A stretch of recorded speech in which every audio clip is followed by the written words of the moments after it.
أنا عندي قاعدة حفظتها عن رسول الله صلى الله عليه وسلم، قال النبي: لا يجتمعان في قلب عبد إيمان وحسد.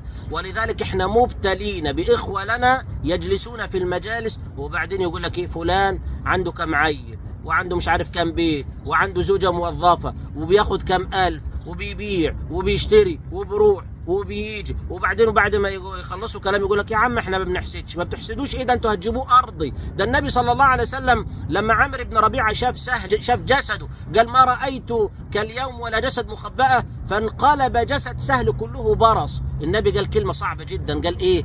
قال: على ما يقتل احدكم اخاه، من راى من اخيه شيئا يعجبه فليدع له بالبركه. طب انتوا دعيتوا له بالبركه؟ لا، ما دعوش، قعدوا يعددوا النعمه وراشقين عيونهم في حلال الراجل. ما ترشقوش عيونكم في حلال بعضكم، لان ده يعد تعدي على الله عز وجل. انت تعرف العلماء بيوصلوا المساله دي ربما الى مرحله الكبيره. ليه؟ لانك بتعترض على قضاء الله عز وجل، وبعدين فيها حسد وفيها عين، وبعدين يقوم ربنا يجي يقول ايه؟ ولا تتمنوا ما فضل الله به بعضكم على بعض. ويقول للنبي: لا تمدن عينيك الى ما متعنا به ازواج. ويجي النبي صلى الله عليه وسلم يقول ايه؟